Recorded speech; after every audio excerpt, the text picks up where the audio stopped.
في ظلام المحيط، حيث تختنق الأنفاس داخل سفن محملة بالبشر كأنهم بضائع، كان هناك نظام كامل يقوم على استعباد الإنسان ويبرر بالقانون ويحمى بالسلطة. لكن المفارقة الصادمة أن الرجل الذي سينهي هذا النظام لم يولد في قصر ولا تعلم في جامعة، بل خرج من كوخ خشبي فقير في نفس البلاد التي كانت تسمح بهذه الجريمة. كيف يمكن لأمة تأسست على الحرية أن تبني ثروتها على العبودية؟ وكيف لرجل واحد بلا نفوذ حقيقي في البداية أن يقلب هذا الواقع رأسا على عقب؟ هل كان ما حدث حتميا، أم أن قرارا واحدا فقط في لحظة فارقة هو ما غير مسار التاريخ بالكامل؟ ولد في 12 من فبراير عام 1809 داخل بيئة ريفية فقيرة في ولاية كنتاكي في مكان يعرف بمزرعة سينكينغ سبرينغ. لم يكن هناك ما يوحي بأن هذا الطفل الذي نشأ داخل كوخ خشبي صغير مكون من غرفة واحدة سيقود يوما واحدة من أعقد الدول في العالم. كان والده توماس لينكولن رجلا عمليا يجمع بين الزراعة والنجارة، لكنه لم يعرف طريق التعليم. أما والدته نانسي هانكس فبقيت شخصيتها محاطة بالغموض في كثير من الروايات التاريخية. لم تستقر العائلة طويلا في مكان واحد، إذ كانت تتنقل باستمرار بحثا عن فرص أفضل، حتى انتهى بها المطاف في ولاية إنديانا، حيث كان القانون يمنع العبودية، وهو تفصيل سيكتسب لاحقا أهمية كبرى في تشكيل وعي الطفل الصغير. هناك لم تكن الحياة سهلة بأي شكل. الطبيعة القاسية والعمل اليومي الشاق فرض واقعا صلبا على لينكولن منذ طفولته. لكن الضربة الأشد جاءت عندما فقد والدته في سن 9 بسبب ما عرف آنذاك بمرض الحليب. هذا الحدث ترك أثرا عميقا في شخصيته وأضاف إلى طفولته طابعا من القسوة المبكرة. ورغم أن تعليمه النظامي كان محدودا للغاية، لم يتجاوز عاما واحدا متقطعا، إلا أن ما عوض هذا النقص كان شغفه غير العادي بالقراءة. لم ينتظر مدرسة أو معلما، كان يلتقط أي كتاب يقع بين يديه ويغوص فيه، معتمدا على نفسه بالكامل في بناء معرفته. هذا الميل نحو التعلم الذاتي لم يكن موضع ترحيب دائم داخل المنزل، إذ كان والده يرى أن العمل الجسدي أولى من الانشغال بالأفكار. ومع تقدمه في العمر بدأ شعور داخلي يتشكل لديه، رغبة في الخروج من هذا العالم الضيق نحو أفق أوسع. لم يكن الأمر مجرد طموح، بل أشبه بحتمية. غادر بيئته الأولى واستقر في بلدة نيو سيلم بولاية إلينوي. هناك بدأت المرحلة التي سيتحول فيها من شاب مغمور إلى اسم سيكتب في تاريخ الولايات المتحدة، بداية طريق لن يعود منه كما كان أبداً.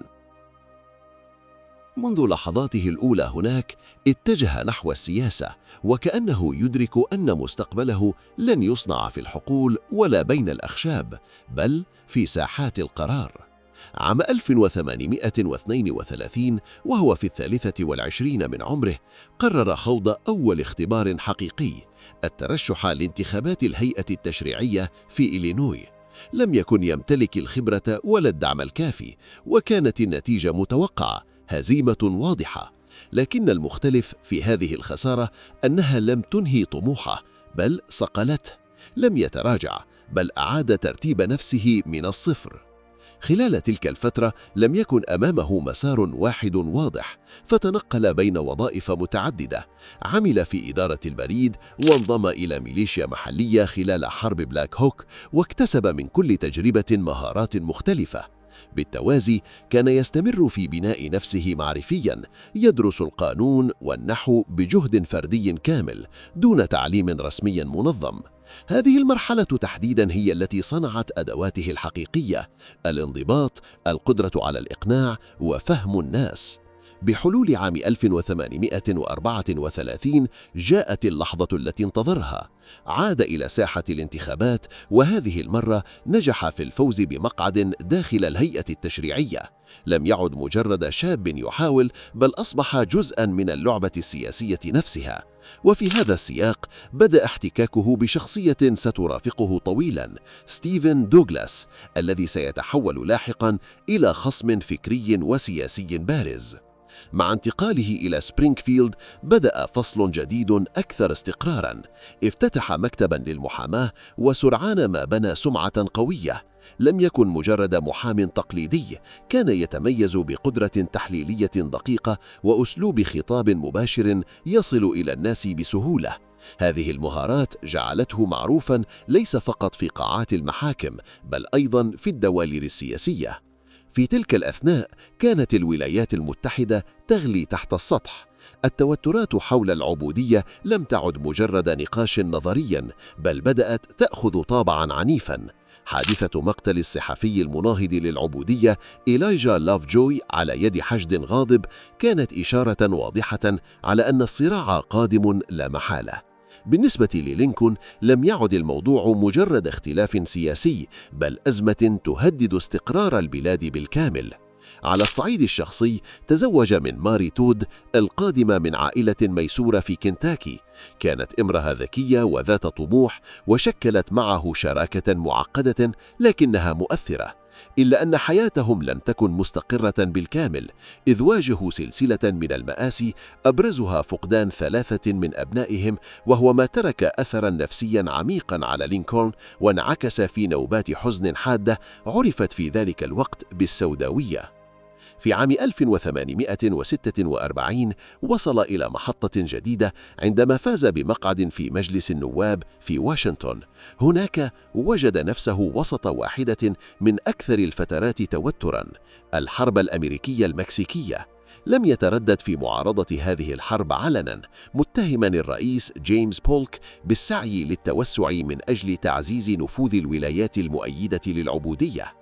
ورغم أن فترته في الكونغرس لم تستمر سوى عامين، إلا أنها كانت كافية ليكتسب فهماً دقيقاً لآليات الحكم على المستوى الوطني. ومع نهاية هذه التجربة عاد إلى إلينوي مركزاً على عمله كمحام، وكأن مساره السياسي قد وصلت إلى نهايتها. لكن الحقيقة كانت مختلفة تماماً. حدث واحد فقط كان كفيلاً بإعادته إلى الواجهة، وبقوة أكبر من أي وقت مضى. لم يكن عودة إبراهام لينكولن إلى الساحة السياسية حدثاً عشوائياً، بل جاء نتيجة صدمة حقيقية أحدثها قانون جديد غير قواعد اللعبة بالكامل. في عام 1854 صدر ما عرف بقانون كانساس نبراسا، والذي منح سكان الأراضي الجديدة حق تقرير مصير العبودية بأنفسهم عبر التصويت. بدا الأمر ظاهرياً ديمقراطياً، لكنه في نظر لينكولن كان تفكيكاً خطيراً لتوازن هش استمر لعقود. هذا القانون ضرب بشكل مباشر تسوية ميسوري التي كانت قد وضعت حدوداً واضحة لانتشار العبودية. بالنسبة للينكولن لم يكن الأمر مجرد تعديل تشريعي، بل تهديداً لمستقبل البلاد بأكمله. وهنا خرج عن صمته السياسي وعاد بخطاب أكثر حدة ووضوحاً. عبارته الشهيرة أصبحت تلخص موقفه بالكامل: أمة لا يمكن أن تستمر إذا كانت منقسمة بين الحرية والعبودية. في هذه المرحلة انضم إلى الحزب الجمهوري، وهو حزب ناشئ تأسس على معارضة توسع العبودية. لم يستغرق وقتاً طويلاً حتى أصبح أحد أبرز وجوهه في ولاية إلينوي. لم يكن الأكثر خبرة، لكنه كان الأكثر قدرة على صياغة الفكرة وإيصالها. ثم جاء عام 1857 ليزيد الوضع اشتعالاً. أصدرت المحكمة العليا قرارها في قضية دريد سكوت ديسيجن، والذي نص على أن الأمريكيين من أصول إفريقية سواء كانوا عبيداً أو أحراراً لا يعتبرون مواطنين ولا يملكون حق اللجوء إلى المحاكم الفيدرالية. هذا الحكم لم يكن قانونياً فقط، بل كان رسالة سياسية صادمة وأشعل موجة غضب في ولايات الشمال. في خضم هذا التوتر جاءت اللحظة التي وضعت لينكولن تحت الضوء الوطني. عام 1858 قرر مواجهة خصمه السياسي القديم ستيفن أي دوغلاس في سباق مجلس الشيوخ، لكن ما جعل هذه المواجهة مختلفة هو سلسلة المناظرات التي جمعتهما، 7 مناظرات تحولت إلى حدث وطني يتابعه الجميع. خلال هذه المواجهات لم يهاجم لينكولن خصمه فقط، بل كشف التناقضات في منطقه وطرح أسئلة وضعت دوغلاس في مواقف معقدة. ورغم أن النتيجة النهائية لم تكن في صالحه وخسر المقعد، إلا أن ما كسبه كان أكبر بكثير: شهرة وطنية وصورة رجل قادر على قيادة نقاش مصيري. بحلول عام 1860 كان اسمه قد تجاوز حدود إلينوي، وعندما اجتمع الحزب الجمهوري في مدينة شيكاغو لاختيار مرشحه للرئاسة، لم يكن لينكولن الخيار الأكثر شهرة، لكنه كان الأكثر قبولاً بين مختلف التيارات داخل الحزب. تم تقديمه كشخصية معتدلة قادرة على توحيد الصف. في المقابل كان الحزب الديمقراطي يعاني من انقسام حاد، حيث دخل الانتخابات ب3 مرشحين مختلفين، مما شتت أصواته بشكل كبير. هذا الانقسام فتح الطريق أمام لينكولن للفوز، وجاءت النتيجة: انتصار انتخابي تاريخي، لكنه لم يكن انتصاراً مريحاً.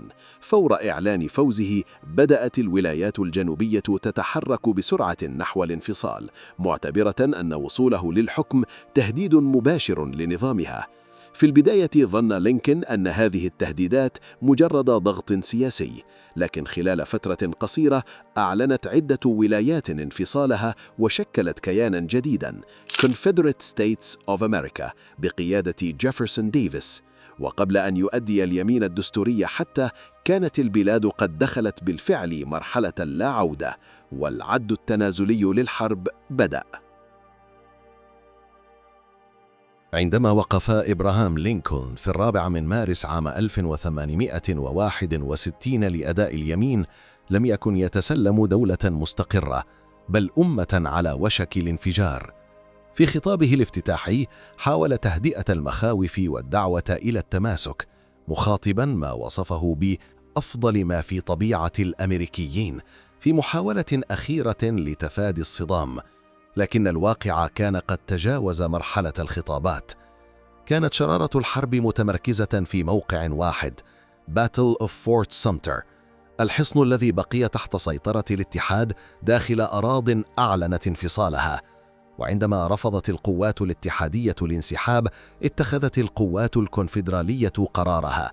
في 12 أبريل عام 1861 دوت أولى القذائف، معلنة بداية الحرب الأهلية الأمريكية رسمياً. رد لينكولن سريعاً، فدعا إلى حشد 75,000 متطوع لقمع التمرد، لكن هذه الخطوة لم تنهي الأزمة، بل عمقتها. ولايات جديدة مثل فيرجينيا وتينيسي قررت الانضمام إلى الجنوب ليتسع نطاق الصراع بشكل خطير. لم تعد المواجهة محدودة، بل تحولت إلى حرب شاملة بين كيانين داخل الدولة نفسها. في البداية ساد الاعتقاد بأن الحرب ستكون قصيرة، لكن أول اختبار حقيقي بدد هذه الفكرة. في معركة First Battle of Bull Run تعرض جيش الاتحاد لهزيمة صادمة، لم تكن مجرد خسارة عسكرية، بل صفعة نفسية كشفت أن الطريق نحو النصر سيكون طويلاً ومكلفاً. داخل القيادة بدأت التحديات تظهر بوضوح. كان لينكولن يواجه مشكلة مع قادته العسكريين، وعلى رأسهم جورج بي مكليلان. ورغم مهارته في تنظيم الجيش وبنائه، إلا أنه كان متردداً في خوض المعارك الحاسمة، وهو ما أثار إحباط لينكولن الذي كان يبحث عن حسم لا انتظار. وكأن التحديات الداخلية لم تكن كافية، وجد لينكولن نفسه أمام أزمة دولية خطيرة. فيما عرف بترنت أفير، كادت الولايات المتحدة أن تدخل في مواجهة مع بريطانيا، لكنه بمرونة سياسية اختار التراجع المدروس، مدركاً أن فتح جبهة جديدة سيقضي على أي فرصة للسيطرة على الوضع الداخلي. عام 1862 حمل معه ضغوطاً من نوع مختلف. على المستوى الشخصي، تلقى لينكولن ضربة قاسية بوفاة ابنه ويلي بسبب مرض التيفويد. لم يكن الحدث عابراً، بل ترك أثراً عاطفياً عميقاً عليه، وإدخله في حالة حزن طويلة دفعته للبحث عن عزاء في الإيمان. أما على الجبهات العسكرية فالصورة كانت متباينة. في الغرب بدأ يوليسيس اس جرانت يحقق تقدماً ملحوظاً، بينما بقيت الجبهة الشرقية متعثرة دون نتائج حاسمة. هذا التناقض جعل الحرب تبدو وكأنها بلا نهاية واضحة. في خضم هذه الفوضى بدأ تفكير لينكولن يتطور. لم يعد يرى أن الهدف يقتصر على الحفاظ على الاتحاد فقط. أدرك أن السبب الجذري للصراع، العبودية، لا يمكن تجاهله إذا أراد نهاية حقيقية للحرب. وبينما كانت المعارك مستمرة، بدأ يعمل في الخفاء على خطوة ستغير مسار التاريخ. وثيقة لم تكن مجرد قرار سياسي، بل إعلانا سيعيد تعريف الحرب نفسها. لكنه كان يعلم أن توقيت الإعلان لا يقل أهمية عن مضمونه. لذلك انتظر انتصاراً عسكرياً يمنحه اللحظة المناسبة. جاءت الفرصة في سبتمبر 1862 مع معركة باتل أوف أنتيتم، التي سجلت كأكثر الأيام دموية في تاريخ الولايات المتحدة. ورغم أن نتائجها لم تكن نصراً حاسماً للاتحاد، إلا أنها منحت لينكولن ما كان ينتظره: غطاءً سياسياً للتحرك. بعد أيام أعلن ما عرف بإيمانسيبيشن بروكلاميشن التمهيدي، محدداً أن العبيد في الولايات المتمردة سيعتبرون أحراراً مع بداية عام 1863. لم يكن القرار مجرد موقف أخلاقي، بل خطوة استراتيجية أيضاً، فقد استهدف ضرب البنية الاقتصادية للجنوب، ومنع القوى الأوروبية خصوصاً بريطانيا من التفكير في دعم الكونفدرالية. مع دخول عام 1863 دخلت الحرب مرحلة أكثر حسماً، وفي يوليو من ذلك العام وقعت واحدة من أهم المعارك في تاريخ الصراع، باتل أوف جاتسبرغ. هناك فشل جيش الجنوب بقيادة روبرت إي لي في تحقيق اختراق، واضطر إلى التراجع بعد خسائر فادحة.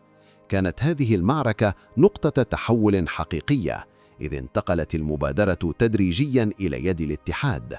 وفي الوقت نفسه تقريباً سقطت مدينة فيكسبرغ في يد قوات الاتحاد بقيادة يوليسيس اس جرانت، ما منح الشمال السيطرة الكاملة على نهر الميسيسيبي، وقسم الجنوب جغرافياً إلى قسمين.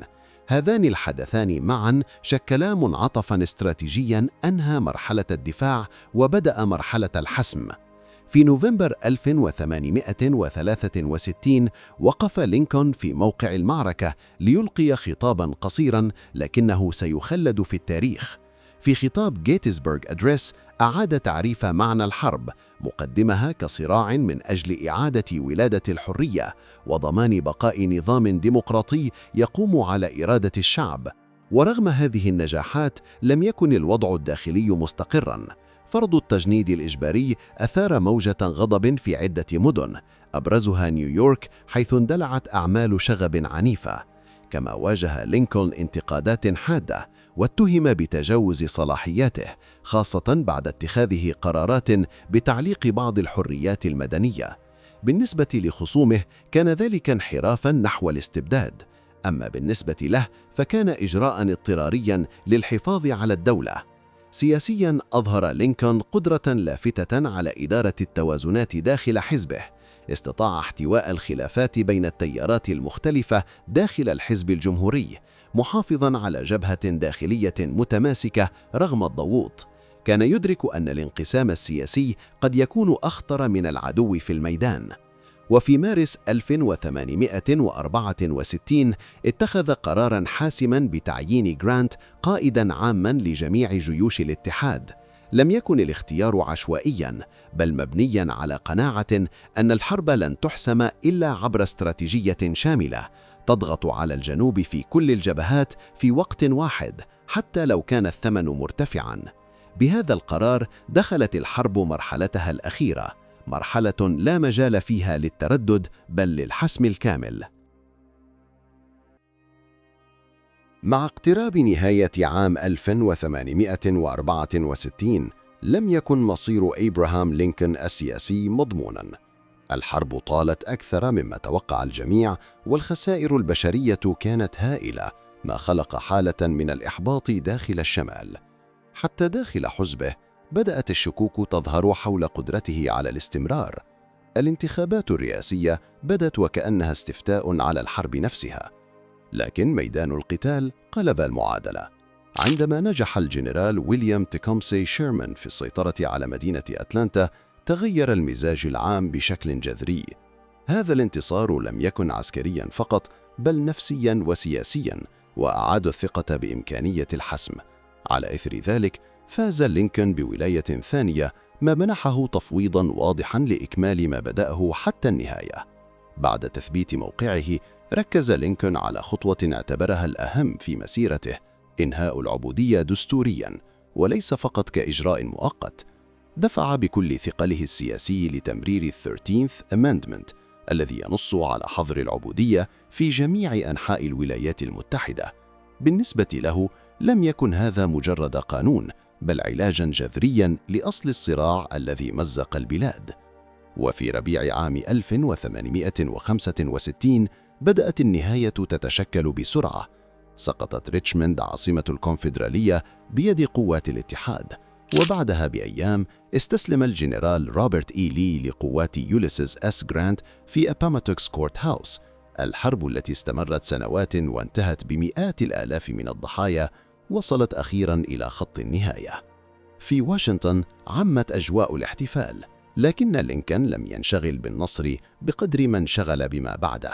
في آخر خطاب له لم يتحدث عن الانتقام أو تصفية الحسابات، بل دعا إلى المصالحة وإعادة بناء الأمة بروح جديدة، حتى أنه طرح فكرة منح بعض الحقوق السياسية للأمريكيين من أصول أفريقية في خطوة سبقت زمنها. لكن هذه الرؤية لم تكن مقبولة لدى الجميع. في ليلة 14 من أبريل عام 1865، وبينما كان يحضر عرضاً مسرحياً في فوردز ثياتر، تسلل الممثل جون ويلكس بوث إلى مقصورته وأطلق رصاصة أنهت حياة الرجل الذي قاد البلاد في أحلق لحظاتها. في صباح اليوم التالي فارق لينكولن الحياة. لم يكن مجرد رئيس رحل، بل رمزاً تشكل عبر سنوات من الصراع والتحدي.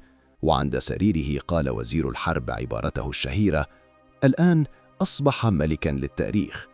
والآن يأتي السؤال الأهم لك: هل كان لينكولن رجل سياسة بارع استغل الظروف بذكاء، أم قائداً مؤمناً بمبادئه غير مجرى التاريخ بصدق؟